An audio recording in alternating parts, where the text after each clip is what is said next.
Hey, welcome back to the Mining Pod. On today's show, we're joined by Vera of Luxor Tech, Kassa of BitcoinBrr to talk about Ethiopian Bitcoin mining. So we're going around the globe to talk about the country of Ethiopia, which has had a burgeoning Bitcoin mining scene. We go through almost everything within that market, from the cost per megawatt to build a Bitcoin mine, all the way to talking about the Chinese companies that are building off of the new hydro sites there, to what it looks like for local laborers to be involved, and how Western money can also be placed as investments for Bitcoin mines in that area. So interesting podcast, a little geographic one for you guys. Thanks for tuning in. Also, be sure to check out our Wednesday live stream. It's a Thursday episode on the Mining Pod feed. You can check out that. That's all things Bitcoin stocks. So we're going to be talking about Bitcoin mining stocks and then other Bitcoin stocks like MicroStrategy, Fold, Coinbase, things like that. And we typically talk with the executives and then sometimes do a little bit of stuff in-house as well. Okay, a few words from our sponsors, and then on to the show. Are you a retail or institutional investor interested in Bitcoin mining companies? The Miner Mag brings you free data and analysis from all major NASDAQ-listed Bitcoin mining operations to know who stands out. Check out visualized metrics and data-dependent stories at theminermag.com. Thanks for listening to The Mining Pod. Want more? Subscribe to our main feed on Apple, Spotify, YouTube, or wherever else you get your podcasts for another weekly show on Bitcoin stocks. And check out our newsletter at miningpod.blockspace.media today. Hey, welcome back to the Mining Pod. Today we're talking about Ethiopia mining. It's about time we did a geographically diverse show. We have Kassa and Vera join us. Ethan, like I said, you're basically co-host. You come on at least a few times a year. Cal, you're a new face to our audience, so welcome. Cal, maybe you can start with like a quick bio, and then let's jump right into what you guys have both been up to visiting Ethiopia. Cal, I think you're building out there. Ethan, you were just out there on a trip. But Cal, first to you for like a quick bio. Yeah, thank you. Thank you for having me on the show, William. It's a pleasure to be on. My name is Kassa. I'm founder educator at BitcoinBrr. We work on Bitcoin education, translating various material into local languages. And now we're involved in consulting various Bitcoin miners in Ethiopia. And we're also hosting a summit in 3 weeks. And about 2 weeks ago, I had a chance to host Ethan here in Ethiopia. We had a lot of fun. We met a lot of miners. I know he did a lot of tours. I think he toured a few Bitcoin factories or facilities. And so, yeah, I'm really excited to be on. Love it. Ethan, do you want a bio? Yeah, just been in the Bitcoin mining space for about 7 years now. Over that time, we've seen the development of many like emerging markets into Bitcoin mining. And honestly, that's one of the most interesting parts about my job, and I think the industry as a whole. So a few years ago, we spent a lot of time looking at the development in Latin America. At that time, Paraguay was like an unknown term for a lot of people. Many people probably didn't even know existed. Fast forward today, it's matured into one of the biggest markets there is globally. I think for us, we're really excited about Ethiopia and Africa more broadly, and so we want to be there kind of day one. But to be honest, and we'll get into it in this call, Ethiopia is not a day one now. What we saw there was quite impressive. The scale is probably, top 10 mining country in the world. So yeah, we're incredibly excited about the prospects in Ethiopia, both for what it's going to do to the country as well as, the opportunity for miners. So what you're saying is the Mining Pod is grossly behind on covering the jurisdiction. There's only been a few articles out on Ethiopia so far. So to my knowledge, 0 podcasts. So there we go. Per usual, Mining First Pod show, leads the way. baby. Yeah, I've seen a few of the reports on it. So I think David Pan, our friend over at Bloomberg, covered it this summer, if memory serves me right. So he talked about the large importation of units, people moving like secondary units over there, and then also the development of Chinese infrastructure. But honestly, guys, this is a show for you two to kind of walk me through stuff because I don't know a ton about it. So Cal, I'll leave it to you to give me like the groundwork for the Bitcoin and Bitcoin mining scene in Ethiopia right now, and maybe a comparison to the US, since our audience base is mostly US/Canada, if you're able to do that. Sure, absolutely. And I think that Bloomberg piece was excellent. David and Fasika, about 6 months ago, they did the piece on Ethiopia. Since then, we're now looking at 600 megawatts. So Ethiopia, if you can believe it or not, is contributing 600 megawatts to the hash rate. And this is between 10 or 11 operational companies. We hope to see another 10 or so operational within the next 3 to 6 months. And so, I think, relative to where Ethiopia was just a year or two ago, we've had some great success. I've also had a chance to work in some of the America markets. So I've worked in Texas at some of those large facilities with 40,000, 50,000 miners. We're not quite where they are yet in terms of demand response and kind of just the development of the energy grid. Ethiopia is still new, 50% of our population not having access to energy, right? So we need to build substations in the right areas. We need to get the distribution and transmission to these folks, right? It's a country of 120 million people. So there's still a lot of work that needs to be done on the development side. But we're getting there. And I think Bitcoin miners have an interesting role in this ecosystem. They're going to help develop the network. They're going to help be the buyers of first resort, buyers of last resort. And so, that'll give us good incentives to keep building these substations, although we're not really using all of the capacity yet, right? We're still kind of growing into that capacity. Ethan, give us the mining side a little more in depth. What are you seeing in terms of the energy infrastructure that's on the ground, facilities that are up and running? If you have any stats, that'd be cool as well. Yeah, so as Cal mentioned, the EEP, which is the electricity authority in Ethiopia, confirmed at the conference a couple of weeks ago that 600 megawatts is operational today, hashing. We saw quite a few hundred more megawatts worth of capacity being built out, waiting to be energized. So we think it's going to be close to a gigawatt by end of year in terms of operational hash rate, which is closing in on something like 6-7% of the entire network. Depending on your kind of views of the total power consumption. I think the story that I'm getting from various miners, government officials, and so on is that mining is solving a problem on a few fronts. First, there's quite a bit of power production in country, mostly from hydroelectric, the Grand Renaissance Dam, and some other power sources. A lot of that energy is underutilized right now. Adding on, which is like a more nuanced topic, is the electrical kind of grid system. So you have a lot of investments coming from largely Chinese companies, but now owned by EEP, of substations and electrical gears. Much of that is also underutilized. So we went to many substations that were 400 or 500 megawatts, and the local communities were pulling, say, 100, 150 megawatts from it. And so they really need to find a way to monetize the rest of that investment. And that's the problem that miners are solving today, which is, can they come in, collocate, 200 megawatt site right next to a substation, find a way to get that substation additional revenue today, and find a way to get the production source revenue. So we think that's going to be big for Ethiopia's development. And certainly, while the large population, as Cal mentioned, 120 million people, are growing fast too, by the way, they're eventually going to need all this power. But it takes time to buy appliances that use them and get all the transmission distribution to get them into each building. So in the meantime, miners are playing a vital role in helping build out this grid.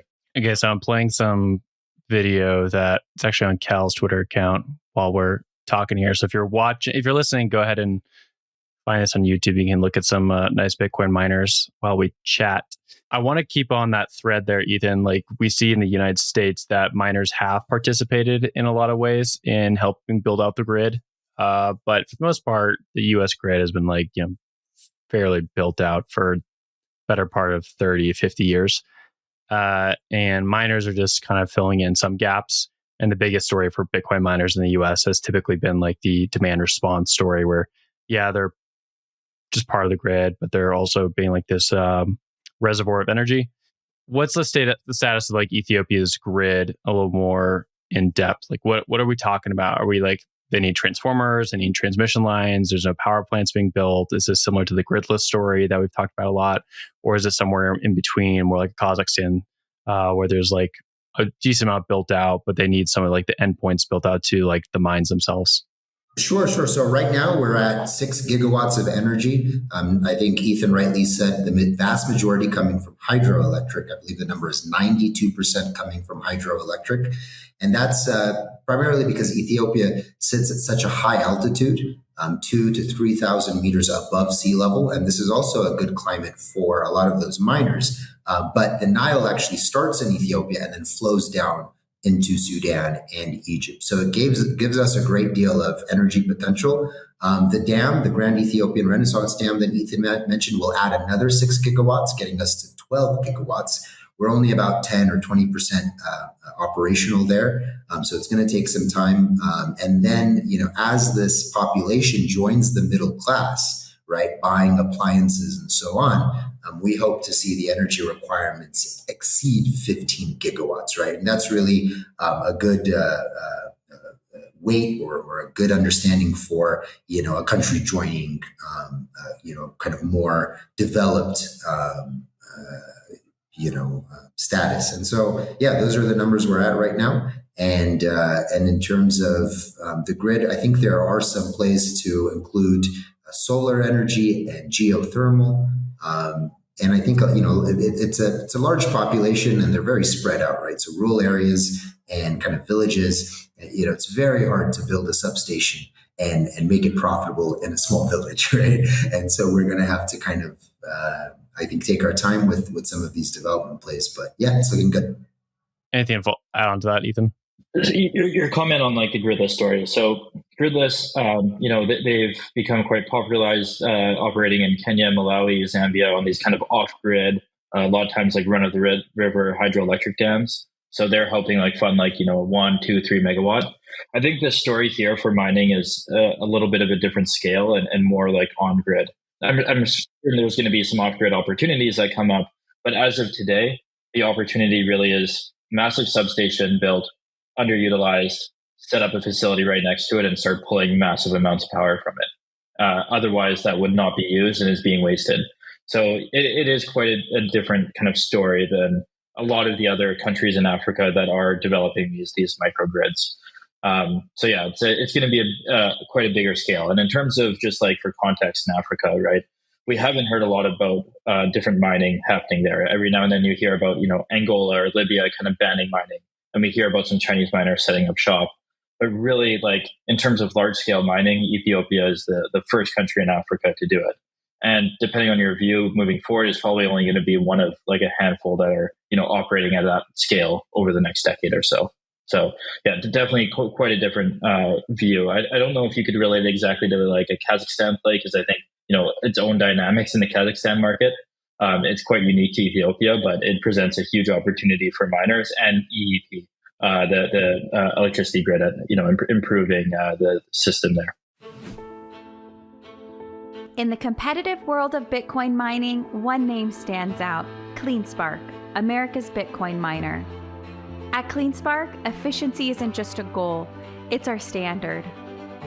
Our sophisticated facilities are built and led by expert teams who care about Bitcoin and the communities we work in.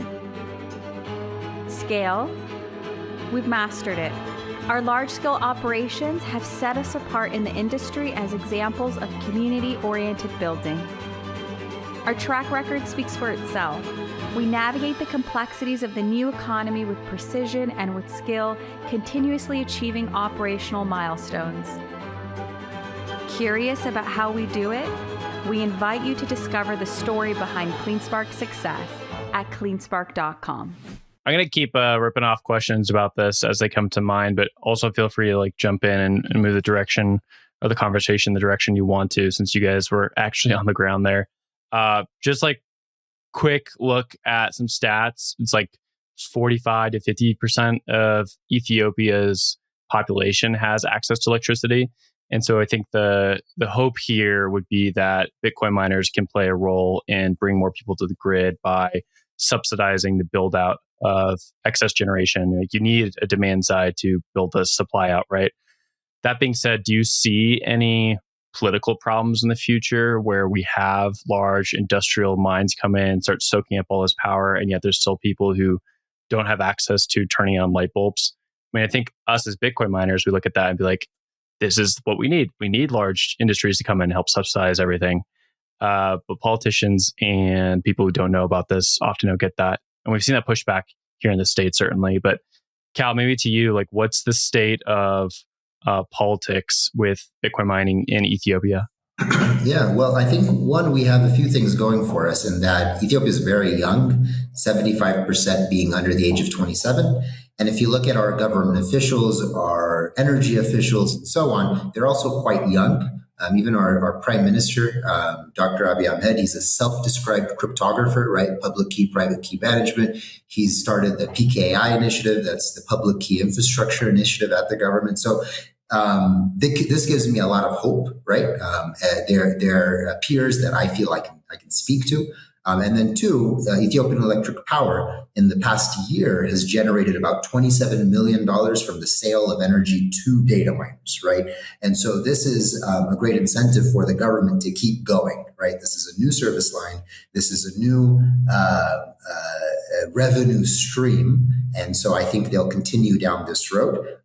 Will there be political decisions? Maybe, right? But I think as long as we can keep making the case that Ethiopia is more, is better off year over year because of these miners. And like you said, if we're able to move some of that capital into the distribution for retail and residential and commercial, industrial, and so on, then we'll have a lot of beneficiaries. So I'm quite optimistic. We have a young population. We have government officials that are very proactive, right? And then we have the power officials now generating, $27 million a year, and month over month that number's going up. So I'm very optimistic.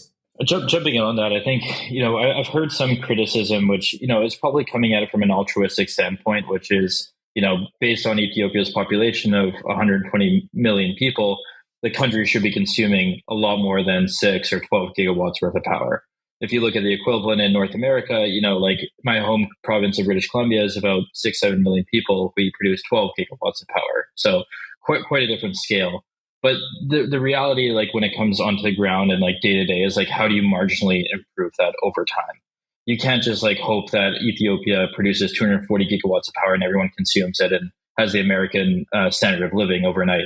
You need to work towards that. And I think miners are, playing a role in that. There's, playing devil's advocate here because we're all, fans of Ethiopia, but I think there's, a couple concerns here. One, I think we've come to this basis where miners in North America, this is the view, is that they source the cheapest power available. Oftentimes, households are willing to pay a higher price for that electricity than miners are. So if a household needs to consume 5 kilowatts, they're willing to pay a price much higher than, say, 4 or 5, 6 cents a kilowatt hour. So they'll always outbid miners because their value is higher. Now in Ethiopia, obviously the capital coming into the country and into individual households is much different. And so hopefully this doesn't end up in a dynamic where miners are like not just willing to, but also have the availability to buy electricity at a higher rate. So that's one concern in my mind. The second concern, which I think Cal can probably talk on, is this Nile River, which, this is coming up quite a bit in the news. It seems to be a political issue with Sudan and Egypt to a degree. Again, Cal is probably the expert here. So there is some concern around, that river and fighting over it with different countries.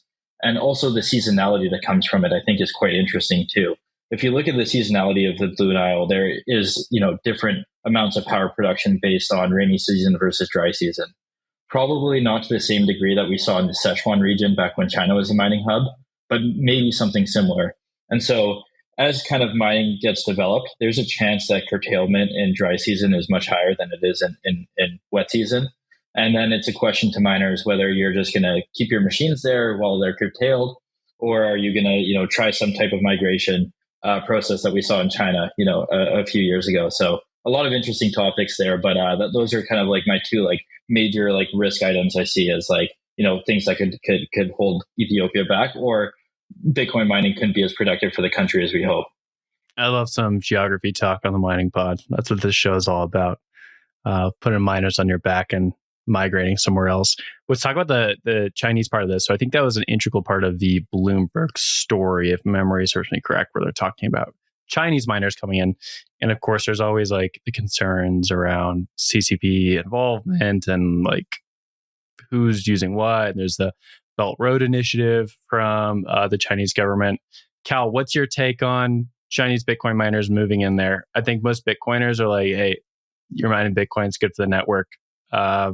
But what have you seen on the ground, and what do you think people in Ethiopia actually care about? Sure. So I think you're quite right. The Bloomberg article made it very clear that the vast majority of the first 20 companies that registered here were Chinese. And that kind of makes sense because if you look at our infrastructure, our construction, our telecom, our existing data servers here, they were built by the Chinese, right? The dam, a large part of it was built by the Chinese. And so not only do they come with lower prices, they have more experience in Africa, and they tend to fund these projects as well, right? They tend to finance these projects. So it probably makes sense that the first cohort or the first phase of these investors were majority Chinese.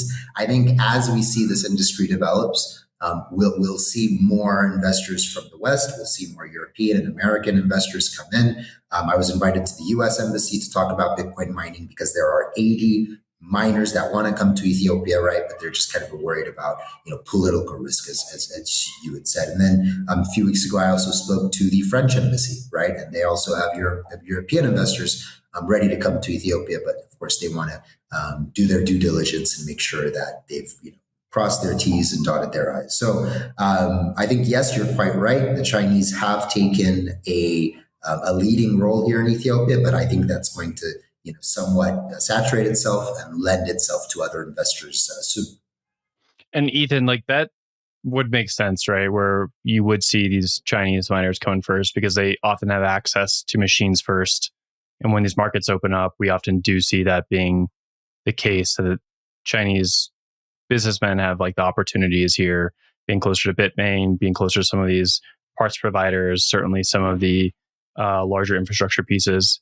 Is that generally correct? And does that follow like other markets that we've seen open up for Bitcoin mining?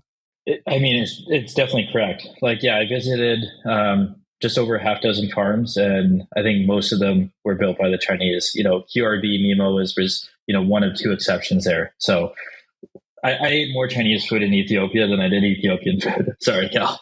So that kind of tells you what you need to know. I was at like tea ceremonies, we're drinking Maltai at night. So it's very much so a China-dominated sector as of now. But yeah, as Cal mentioned, it might change. I think for me, like the mental model is like, what's your risk-adjusted return?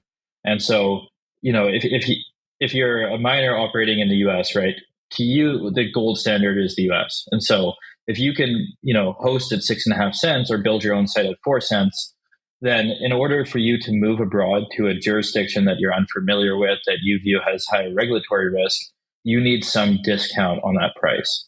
And so you're going to be pricing it in your head. If Venezuela offers you 1 cent, you still might not take it because you don't want to risk putting your capital into Venezuela. And so even that discount might not justify it. That risk-adjusted discount is subjective in nature, and it's very dependent on who you are as a company. If you're an American entrepreneur that just raised, a few million from friends and family, never been to Ethiopia before, that seems quite daunting and a risk you don't want to take. Whereas if you're a Chinese company that has relations to a state-owned enterprise in China that has built a substation, delivered it to the EEP, can connect you to the EEP for, a meeting, that risk in your mind is much less so. And so I think the Chinese have priced this risk in a much different way than you'd see Western investors. And that's what leads them to come in here and start really spending a lot of money on infrastructure, machines, etc. I've also started to kind of come to the realization that they're at certain ways of mining, they're much better. And usually that way involves direct cash flow. So they're building at a much cheaper megawatt basis than American miners are. Based on my feedback, Chinese miners are building somewhere between $80,000 to $100,000 per megawatt, all in. That includes, transformers, tariffs, everything, shipping, getting all this Chinese electrical gear into the country. They're building, very similar structures to what you'd see in Sichuan. They're usually 10 to 20 megawatt building structures, some evaporative cooling or some other cooling mechanism. And they're just really good at minimizing capex. They have laborers that live on site. Sometimes they're in a room with cots right next door. They hire really cheap labor. I think, average blue collar worker is about $50 a month. And then skilled is, maybe double or triple that, but they're finding ways to really generate good cash on cash returns through this investment. Something that I feel like Western miners just haven't been able to get right. So a bit of a rant there, but I'm pretty bullish. I think it's great that Chinese miners are investing capital in Ethiopia, and they're doing it well. That's pretty impressive. Western miners have figured out that you can just go to market and dilute everyone, and that's how you run an operation. So different styles, but the same game, my friend. Okay, so I want to talk about some of the other aspects of this, which you actually just kind of brought up, which is if a Western miner wanted to move in this area, how would they do so? What are some of the numbers they would look at? And do you think like there's room for them to participate in this market? Would they be able to get the connections to be able to get something like this off the ground? I mean, why in the first place did you even go out there, given that Luxor is mostly a Western-facing pool and Bitcoin miner? Yeah, let me just say a few quick words, but I'm sure Cal's talked to a lot of Western miners like in Ethiopia, so probably well suited here. But, from our view, there's like a few Western miners that are in conversations with the EEP directly. I don't know how much of that is going to materialize into tangible investments over the next 6 to 12 months, because again, it's just such an unfamiliar landscape to them that they feel uncomfortable. The other potential path is for them to partner with an existing operator. There's operators out there that have the contract already with the EEP, or maybe they already have the site construction underway. And so naturally partnering with folks like that might be an easier, more comfortable step for them to do. It'll come obviously with, some margin that's taken by the partner for the work they do. So it'll come with a higher cost, but it'll de-risk them a bit in terms of not having to go buy land, not having to, think about security on site. They basically get that handed for them, and then they can still get access to Ethiopia's great power opportunity, which, we're seeing roughly low 3 cents for the guys who are building themselves and directly negotiating with EEP. And then for hosting, it's somewhere kind of in the high 4 cents, low 5 cents, depending, on your mix of machines. So still very attractive on just a price alone basis when you look at some of the other markets out there. But yeah, Cal, I know you've chatted with a lot of the Western miners. So what's your thoughts there? Yeah, I think you're spot on. They are welcome to come. We're actively reaching out to them. I think, like you said, there's a kind of a distance that still needs to be bridged. And so we're seeing, any investor can go to Ethiopian Investment Commission. I think it's about $200,000. That's the minimum investment ticket that's required. You can then open a business license. They call it an FDI, foreign direct investment.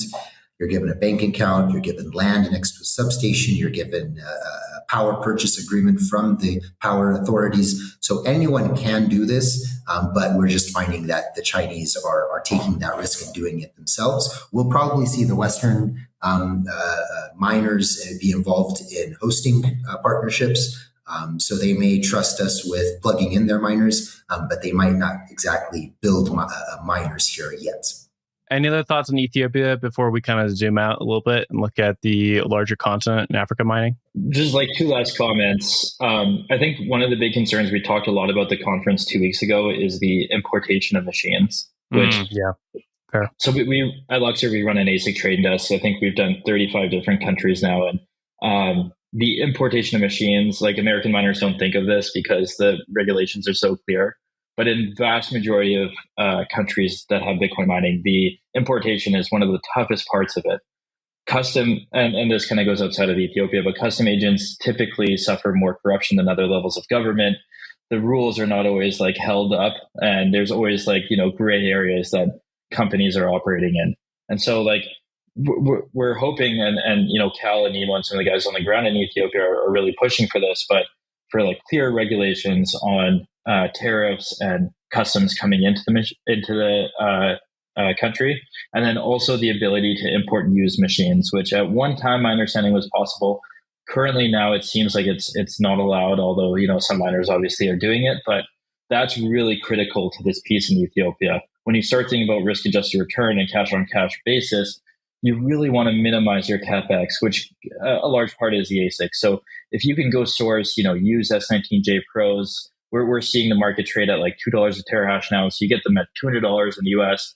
You ship them over to Ethiopia, minimize costs there. That's what's going to lead to a good return. So that's one of the critical outstanding pieces right now, is re-allowing the importation of used machines, and then also just having clear customs. And then last thing I would say before we move on over Ethiopia, it's a beautiful country, really great people, good food.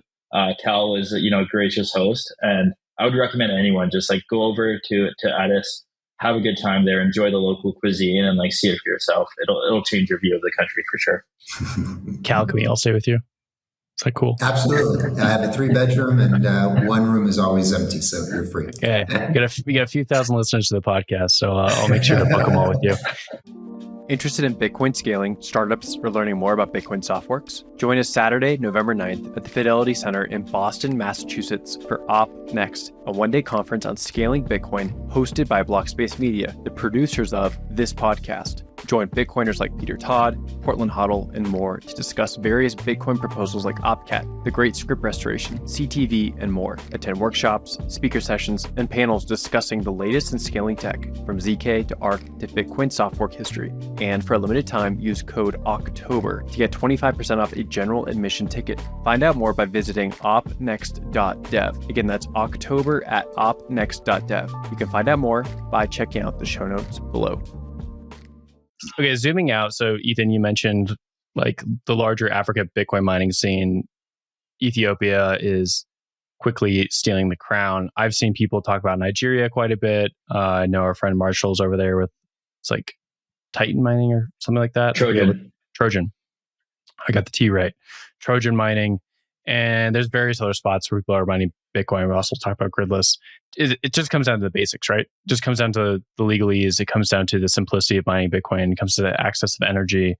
But any other spots that you think like are also of interest? And have you been seeing any people in Africa purposely move to Ethiopia, like Africans mining Bitcoin in Ethiopia and moving there? Cal, you might have some insight in that question. But Ethan, to you first, like what's the pull of Ethiopia versus some of the other countries? And maybe you can give some thoughts on Africa Bitcoin mining in general. Yeah, as of today, we see some early stage, large scale projects in Nigeria, Uganda, and maybe Kenya. Obviously, everyone publicly saw the marathon announcements that came out. They're still early stage, though. We haven't seen large scale developments there yet. But we work with quite a few miners across Nigeria now, I think 4 different companies. So we do see Nigeria as probably the second biggest market that will come up. One of the kind of unique aspects of Nigeria versus Ethiopia is the gas sector, right? So Nigeria is one of the largest oil and gas countries in the world. As such, they have that same flared gas situation that, they've talked about on your podcast dozens of times over the years. And so we're really excited about flared gas opportunity in Nigeria. There's, companies like Green Flare that just joined the Gamma Alliance and others that are trying to tackle this issue. Nigeria presents its own set of challenges. Importing into Nigeria is also very difficult, which we've learned firsthand. Also, a lot of that kind of eastern part of the country is loosely controlled by Boko Haram group. So there's a lot of security concerns in certain regions in, Nigeria. But overall, it's a huge power opportunity. So we're pretty excited about it. We also work with miners across Zambia, Kenya, obviously with the gridless guys, Malawi, and other kind of microgrid type plays, which we think are amazing stories for local communities. And then obviously a feel-good story for Bitcoin where, maybe it only takes, 500 kilowatts or a megawatt of power. So it's, not materially pushing network hash rate up, but it's making very large differences at a kind of micro level of, a village of 1,000, 2,000 people that are now getting electrified. So, or getting access to electricity. So we're continuously excited about those opportunities. And I think Gridless has done an amazing job at inspiring entrepreneurs to go build something similar. So they've pushed the story forward. They've been the face of it. But now we're going to see a whole wave of people that are like, wait, maybe, it's people living in Canada, the US that, grew up in places like Ghana or Senegal. And then they see the story and they're like, wait, I want to go try something similar in my home country. And I think we're going to see like an explosion of these types of kind of microgrid stories over the next few years. Cal, over to you. Feel free to answer that question as well. But another question I just want to tack on for you specifically is like, are we seeing any African Bitcoin miners move to Ethiopia to take advantage of that jurisdiction's benefits, whether it be the cheaper importation of units or just like the availability of electricity? But yeah, are we seeing people move there from Africa itself to mine? So far, I haven't seen miners from Africa come into Ethiopia for business registration, right? Forming a business and procuring land and so on. I did see a lot of interest at the summit that Gamma organized, Green Africa Mining Alliance. They had some participants coming from Malawi, as well as Nigeria. I'm quite bullish about Tanzania as a new market. There's about 2 gigawatts of production there. 30-40% being hydro, and they've actually been decommissioning dams in the past few years because they're not reaching capacity, right? If you're not using 10 or 20% of that hydroelectric facility, then you might as well turn it off. And so I think there's strong incentive there for miners to maybe go in with a proposal, say, hey, look, we're willing to buy this much energy at this price for this amount of time, and hopefully that'll get the generators back up and going. And so, yeah, I see, some kind of good movement between these miners, and hopefully more will come to Ethiopia. But right now, not any I can point to. Gotcha. I'm always curious about that. Like if people are mining from their own jurisdiction, are interested in it, or if people are moving there and taking advantage of things. And that's been a story with like a lot of the rural regions in the US, where certainly we had a lot of Chinese Bitcoin miners move into the Southeast United States. And there's, CNN headlines about this because locals don't always like having new people in their backyard taking their energy. Okay, we can step away from that unless, of course, you guys have any more points to discuss, and maybe close out with just Bitcoin in the region. Cal, what's Bitcoin like in Ethiopia? Adoption of it, people's interest in it. Are people becoming more familiar with it because of Bitcoin mining and interested in like holding it? Or is there other areas of Bitcoin that are popping up besides just mining? Absolutely. So I think on the legal tender or transaction front, people using this as a medium of exchange for remittance and so on, will probably not see as quick or as fast a development as we saw in kind of the Bitcoin mining arena. And so a lot of our attention is going towards Bitcoin mining, bringing the miners in, showing people just how lucrative these business models can be if you operate them in good condition. We're looking at the Chinese miners having 90-95% hash rate, and they're incredibly good operators.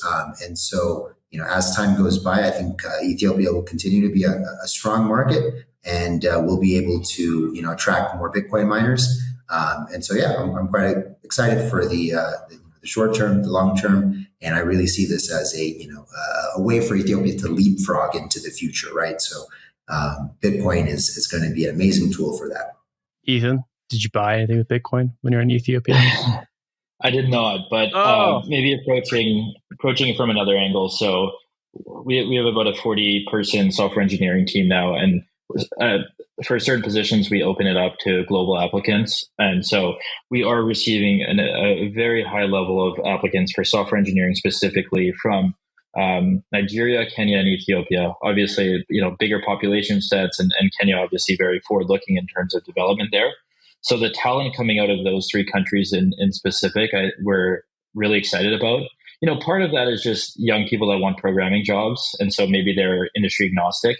But many that we're seeing that are applying and like writing in why they applied is because they're interested in the cryptocurrency sector more broadly and want to participate in this. I think, many of them in places like Nigeria have been maybe a bit disenfranchised with their own monetary system.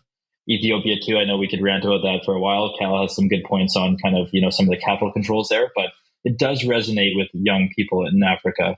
And so we're starting to see, just an insane amount of applications come from that region, that, very good applicants. And when we do hire them, and we have a few engineers from the region, usually they take payment in stable coins. So they're pretty crypto native. Obviously I wish we could say they take payment in Bitcoin, but stable coin is still the preferred method usually of payment. Just kidding. We're agnostic. We're nearly chain agnostic on the show. I acknowledge the importance of stable coins. Cool, guys. Well, thank you both for joining the show. We'll have to have you guys on again in 6 months or so and kind of check in on the size of the market, and maybe a sponsor will pay for the mining pod to go do a show out there. That would be cool. But thank you both for joining the show again. Good to see you, Ethan, and good to meet you, Cal. Thank you, William. Thank you, Ethan.